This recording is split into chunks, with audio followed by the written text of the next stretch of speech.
तो इंजीनियर बन गया आज भी बाद में आके जच्ची। तो मुझे मिला था जापान का पैकेज, पहले गलत रिजल्ट देखा तो फिर मैंने वापस चेक किया कि ऐसा नहीं होना चाहिए, कि नहीं हुआ, तो मुझे विश्वास तो था। रेगुलर स्टडी करता हूँ, उस चीज़ का काफ़ी मुझे मदद मिली। बाहर पढ़ने के लिए बच्चे जा रहे हैं, घर से धीरे धीरे उनका जुड़ाव कम हो रहा है। ये चीज आप मत करिए। आरएस में अब इंग्लिश मीडियम छात्रों का बढ़ेगा सिलेक्शन रेट, क्योंकि अब जयपुर में आ गया है राजस्थान का एकमात्र English medium coaching RS only, जहां मिलेगा regular classes, complete study material, personal mentorship. तो आज ही ज्वाइन करें आरएस ओनली कोचिंग।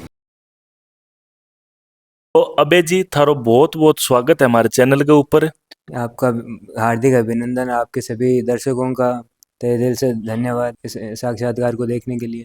कद ज्या रिजल्ट कद आयो? रिजल्ट पर 17 तारीख को आया था। तो घरगा ज्या कितना खुश होया, घरगा क्या कहो? सबसे पहले तो एक रिलीफ की फीलिंग थी, सभी घर वाले बहुत खुश थे। फिर 3 दिन से लगातार सभी की बधाइयाँ आ रही है, फोन मैसेजेस रुक नहीं रहे हैं। बेहद गर्व का अनुभव हो रहा है, बेहद खुशी है कि बाकी लोग भी मेरी खुशी में मुझसे ज़्यादा खुश हो रहे हैं। इस चीज़ की मुझे काफ़ी प्रसन्नता है, काफ़ी अच्छा लग रहा है, बहुत अच्छा है। सभी परिवार में सभी खुश है, माता पिता भाई सभी काफ़ी खुश। पापा के काम धंधो करे? पापा मेरे बीएसएनएल में है, जेटीओ पोस्ट पे, अभी डीडवाना में पोस्टेड है। ज्या काल परसों एक आप न्यूज देखी कि गंगानगर की एक लड़की मतलब पहली रैंक आई, जो भाई यहाँ मतलब वीडियो बना रहे हैं, यहाँ खुश हो रहे हैं, मतलब कदी बान यहाँ सदमोश हो रहे हैं बी टाइप को, तो कोई करके माइन महसूस कौन करेगा? सिर्फ मेरे को पहले मैंने गलत रैंक देख ली थी, उसमें लगा कि मेरा सिलेक्शन नहीं हुआ, तो हम सब काफ़ी उदास हो गए थे। लेकिन फिर जब मैंने सही से देखा तो मेरा नाम था उसमें, तो मैं काफ़ी सुकून का एक अनुभव हुआ। वो काफ़ी अलग अलग ही अनुभव था, मैं इसे वापस नहीं बता सकता, लेकिन अगर हमने रिकॉर्ड किया होता वो भी काफ़ी यूनिक, काफ़ी एक्सपीरियंस था। मतलब फिल्मा में होया करे नहीं, पहले यहाँ सिलेक्शन को नहीं हुआ और बाद में बाई कहानी होगी थार साथ। हाँ बिल्कुल, पहले हम सभी काफ़ी उदास हो गए थे, लेकिन फिर 1 मिनट में फिर वापस देखा, मेरे को विश्वास था कि मेरा होना चाहिए था, तो मैंने दोबारा से चेक किया तो फिर था, तो काफ़ी खुशी हुई। तो इंजीनियर बन गया आज भी बाद में आके जच्ची। हाँ, मेरे माता पिता का हमेशा से मन था कि मैं सरकारी नौकरी करूँ, और फिर माता जी का हमेशा से ये मानना है कि अपने लिए तो सभी जीते हैं, असली मनुष्य वही है जो समाज के लिए जिए। तो मुझे मिला था जापान का पैकेज, और फिर मेरा काफ़ी मन भी था, लेकिन मेरे माताजी के कहने पे फिर मैं नहीं गया, और फिर मैंने यूपीएससी की तैयारी की, और फिर उन्हीं की प्रेरणा से मैंने ये करने का सोचा। तो तारी जहाँ छोटी क्लास की पढ़ाई है नहीं पाखट करेड़ी है?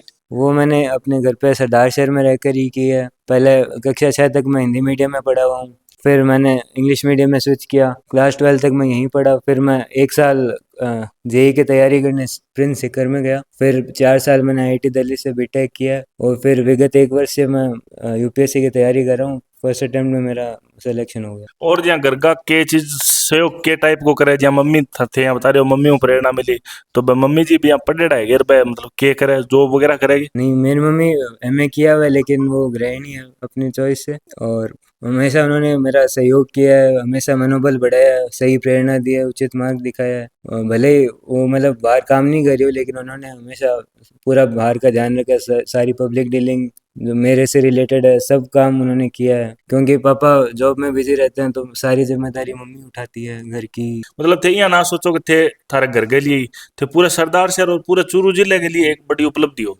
तो हम रहने वाले वैसे मूलतः रतनगढ़ के हैं, और फिर पिछले 23 सालों से हम यहीं सरदार शहर में रह रहे हैं। पापा की पोस्टिंग पहले सरदार शहर ही थी, और हम 2 भाई हैं। ये मेरा भाई है, अभी एमबीबीएस चूरू से फर्स्ट ईयर में पढ़ रहा है। तो भाई भाई लड़ो को नहीं कराएंगे? नहीं, बिल्कुल नहीं।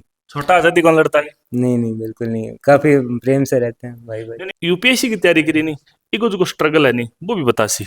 तो मैंने माता जी की प्रेरणा से फॉर्म भरा, फिर मैंने घर पर रहकर ही ऑनलाइन ही तैयारी शुरू की। फिर पहला प्रीलिम्स और मेंस का पेपर मैं जयपुर दे के आया, फिर साक्षात्कार की इंटरव्यू की तैयारी के लिए मैं एक बार दिल्ली गया मॉक इंटरव्यू के लिए, फिर फाइनल इंटरव्यू भी मेरा दिल्ली में था, यूपीएससी भवन में। मैंने घर पर रहकर ही ऑनलाइन ही तैयारी की थी। पहले यहाँ जी एग्जाम दियो न थे, पहलो एग्जाम थारे यहाँ मन में शंका को नहीं हुई कि आप एक छोटी सी उम्र का मैं यूपीएससी को एग्जाम देने लग रहे हैं, आप क्लियर हुसी है को नहीं हो? मुझे मतलब खुद पे विश्वास तो था कि हो जाएगा, इसीलिए पहले गलत रिजल्ट देखा तो फिर मैंने वापस चेक किया कि ऐसा नहीं होना चाहिए, कि नहीं हुआ, तो मुझे विश्वास तो था, पर लेकिन खुद हमेशा एक शंका तो रहती है, डर भी लगता है, कहीं ना कहीं कॉन्फिडेंस भी था कि हो जाएगा। अब थारे जगह साथ ही तैयारी कर रहे हैं और अन्य भी स्टूडेंट जगह तैयारी करने वाला देख रहे हैं, प्लस के मायने तैयारी करने वाला माँ बाप भी देख रहे हैं, बन थे के मैसेज देना चाहोगा, के तरीका हूँ तैयारी करे, और अगर माँ बाप भी देख रहे हैं तो के तरीका हूँ तैयारी करवावे। मेरा इंटरेस्ट, मेरे को लगता है कि मेरा जो इंटरेस्ट है सब्जेक्ट को लेके, उसने मेरी काफ़ी मदद करी है। मैं मतलब पढ़ाई को एक बोझ की तरह नहीं देखता, मतलब मेरा इंटरेस्ट है नेचुरली, तो मुझे काफ़ी मज़ा आता है पढ़ने में। इसलिए मेरा यही सबसे है कि अगर आप अपन समझ के पढ़ेंगे तो अपने को पढ़ाई बोझ नहीं लगेगी, अपने को मज़ा भी आएगा और फिर अपन अपनी मंजिल तक भी पहुँचेंगे। दोनों काम, पढ़ने में मज़ा भी आना चाहिए और फिर हमेशा एक मैं कहना चाहूँगा कि मोबाइल से दूरी रखनी चाहिए। 12th क्लास तक कभी खुद का पर्सनल फ़ोन नहीं रखा, हमारा एक कॉमन फ़ोन ही था, उस पर ही मैं 2-3 मिनट कुछ काम का मैसेज होता देख लेता और फिर सोशल मीडिया से दूर रहा। कॉलेज में आके मैंने फ़ोन लिया था। थे हमारे दर्शक नहीं बताओ कि जिया गाँव में एक मानसिकता चल है 10वीं के अंदर 70% आ जाए, नहीं 75% आ जाए, गाँव में एक सीधी सी चल है, बोले इन साइंस दिला दो। इके ऊपर थारो के मत है, व्यक्तिगत के मत है, और लोगन के करना चाहिए? मेरा हमेशा से यही मानना है कि अपने को अपना सब्जेक्ट अपनी रुचि के इंटरेस्ट के हिसाब से लेना चाहिए। मेरे मम्मी पापा ने भी हमेशा यही कहा है, मेरे पे कोई चीज़ फोर्स नहीं किया। मैंने भी अपने इंटरेस्ट के लिए ही मैथ्स ली थी, मेरे को बहुत पसंद थी मैथ्स। मतलब घंटों घंटों मैथ्स के सवाल करता रहता था, बोर नहीं होता था, इस कारण मैंने मैथ्स ली। तो फिर मेरा भी यही मानना है कि अपने को अपनी रुचि के अनुसार ही अपना सब्जेक्ट लेना चाहिए, क्योंकि अपने को अपनी पूरी ज़िंदगी उसी में ही काम करना है। ऐसा नहीं है कि खाली 11th-12th करनी है, 2 साल की बात है, अपने को पूरी ज़िंदगी उसी फील्ड में गुजारनी। तो अगर अपने को वो पसंद ही नहीं है, मज़ा ही नहीं आ रहा, तो फिर कैसे होगा? इसलिए मेरा यही मानना है कि अपने को इंटरेस्ट के हिसाब से लेनी चाहिए, ना कि ऐसे कि 90% आ गए तो मैं साइंस दिलवा दो। मतलब ज़रूरी नहीं है कि कोई बच्चा खेल में अच्छा तो खेल में भी आगे जा सकता है। पढ़ाई एकमात्र ज़रिया है सक्सेस होने का, ये बिल्कुल भी ज़रूरी नहीं है। अगर आपका बच्चा खेल में अच्छा तो उसे आप खेल में भेजो, आर्ट्स में अच्छा है तो आर्ट्स दिलवाओ, आईएएस बन सकता है। बहुत सारे ऑप्शन हैं, कॉमर्स में भी बहुत ऑप्शन है, तो मतलब सब बराबर है कि सबकी अपनी अहमियत है। ऐसा नहीं है कि साइंस वाला ही सबसे बढ़िया है, सभी की अपनी रोल है सोसाइटी में। इका माइन दो चीज निकल गया है। एक चीज तो आ कजिया मान लियो घर वाला यहाँ चाहे कि बच्चों जल्दी सी आपकी 12वीं कर ली तो जल्दी सी कॉलेज वालों कर गए और वो रोजगार सिर हो जावे और वो आपके माँ बाप तक आपको जो इनकम को जरियो है वो बन जावे। तो बिका माइन के वह कि बिकी खुद की रुचि है, 5-7 साल टाइम भी लाग जा, तो बट के क्या मैनेज करे, घर वाला क्या मैनेज करे, वो बच्चों क्या मैनेज करे, क्यों घर वाला को दबाव होवे, सामाजिक दबाव भी होवे। ठीक है थार पर सामाजिक दबाव भी को नहीं हो, घर वाला को दबाव भी को नहीं हो, वो बच्चों क्या मतलब भी चीज ने क्या मैनेज करे। अगर घर की स्थिति काफ़ी ख़राब है तो एक मतलब एक्सेप्शन हो सकता है, लेकिन मेरे हिसाब से इतना तो सभी सक्षम होते ही हैं कि मतलब 1-2 साल का टाइम तो लग ही सकता है, बड़ी बात नहीं। अगर आप उसमें सच में अच्छे हो तो आपको ज़रूर सक्सेस मिलेगी, अगर आप हार्ड वर्क कर रहे हो तो ऐसी बात नहीं है कि आपको नहीं मिलेगी। 1-2 साल ज़्यादा लग जाएंगे। अगर सच में बहुत बुरी हालत है तो आप मतलब कुछ और कर सकते हैं कुछ टाइम के लिए, लेकिन फिर आप अपनी वापस सूची पे लौट कर आ सकते हैं, मेरा ये मानना तो रिजल्ट आने के बाद में पापा को मिल लिया के? है। अभी तक नहीं मिला। तो हाँ पापा फोन पर तो बात होती होगी, हाँ, फ़ोन पे तो बात। बठे जी के रिएक्शन है बांगू? वो काफ़ी खुश है, सभी सभी लोग काफ़ी खुश है, उनके साथ जो काम करते हैं सारे उनके कोलीग्स है, सब सभी काफ़ी खुश है, पापा भी बहुत खुश है। आपने सगे अभी अबे जी सैनी है बांगा माता जी है अनुराधा जी, आऊँ आपा जानने को प्रयास करस्या और एक सीख लेके जास्या और थारे तक भी इस बात सीख पहुंचास्या। थारो बहुत बहुत स्वागत है हमारे चैनल पर। धन्यवाद जी। थे थोड़ा सो हमारे दर्शक नहीं बताओ कि थे बच्चन के प्रकार मोटिवेट करियो, और जो हमारा दर्शक देख रहा है वह भी इस चीज ने जानने में बहुत ही उत्सुक है कि भी माता पिता है वह बच्चन क्या कोऑपरेट करियो और माने भी क्या करना चाहिए। जैसा कि आज आप सब देख रहे हो, अभय इस मुकाम पे पहुंचा है, तो ये बचपन से ही मतलब बहुत होनहार बच्चा था। इसके खिलौने होते हैं बच्चे के, इसके खिलौने ऐसे थे, इसके पापा जी टेलीफोन एक्सचेंज में थे तो ये उसी सामान से खेलता था। बहुत बार पूरी ऐसे लगा लेता, हम पूछते बेटा क्या कर रहा है, कि मम्मी मैं ऑफिस लगा रहा हूँ। तो वो कहते हैं ना कि अपने मारवाड़ी में कहावत है कि पूत का पग पालने दिखा है। तो ये बचपन से ही किताबें, ये इसके खिलौने थे, किताबें, इंजीनियरिंग का सामान। जैसे जैसे ये बड़ा होता गया इसका इंटरेस्ट बढ़ता गया और इसने एक के बाद एक हमेशा अपने स्कूल में फर्स्ट आया है। जहाँ भी गया इसका फर्स्ट चांस में भगवान की कृपा से हर बार फर्स्ट रहा है। फर्स्ट चांस में इसका हर चीज़ में सिलेक्शन हुआ है। इसने बहुत सारे अवार्ड जीते हैं और मैं सब माता पिता को ये मैसेज देना चाहती हूँ, सब माता पिता से ये कहना चाहती हूँ कि हमने अभय पे कभी भी ये चीज़ नहीं थोपी कि आपको ये चीज़ करनी है, आपको डॉक्टर बनना है या आपको कलेक्टर बनना है। हमने उसको स्वतंत्र छोड़ा कि बेटा जो आपको अच्छा लगता है वो चीज़ आप करो।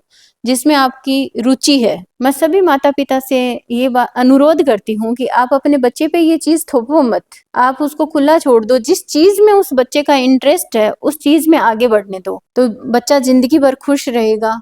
नहीं तो वो एक गिल्टी में जिएगा, वो उसके जीवन जीने का आनंद नहीं है। तो आप फोर्स मत कीजिए, चकाचौंध की दुनिया से अपने बच्चों को दूर रखिए, उनको घर परिवार से जोड़ के रखिए। जैसा आजकल हो रहा है कि बाहर पढ़ने के लिए बच्चे जा रहे हैं, घर से धीरे धीरे उनका जुड़ाव कम हो रहा है, ये चीज आप मत करिए। इसने सारी पढ़ाई घर रहकर करी है, आप घर में ऐसा माहौल दीजिए बच्चों को, बहुत कुछ पढ़ सकते हैं घर में रह के।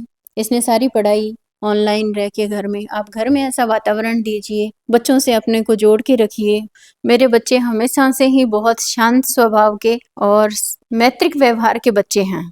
कभी ऐसे लड़ाई झगड़ा जैसा घरों में होता है अक्सर देखने को मिलता है, ऐसा कभी मुझे ये स्थिति का सामना नहीं करना पड़ा। बच्चे खेले तो किताबों से खेले, जब फ्री भी होते थे तो ये रहता था कि मम्मी आपको कोई काम है, आपको कोई हेल्प करानी है तो हम करवा देते हैं। कभी ऐसे लड़ाई झगड़े का सामना नहीं हुआ कि ये चीज मैं लूंगा, ये चीज। एक सवाल वो है कि आजकल एक रहती है बच्चा मोबाइल में बहुत ज्यादा यहाँ मतलब इंटरेस्ट रखा है मोबाइल में, ठीक है। तो मोबाइल के अंदर में बच्चा इतना मतलब बेखौफ हो जावे कि अब फिलहाल के रील को जमाना चाह रहे हैं, तो मोबाइल बच्चों ले ले सी छोटो सो बच्चों 1 साल 1.5 साल को भी बच्चों मोबाइल में बहुत इंटरेस्ट रखे है। कोई माँ बाप अगर बच्चे ने बचाना चाहे तो भी चीजों क्या बचावे।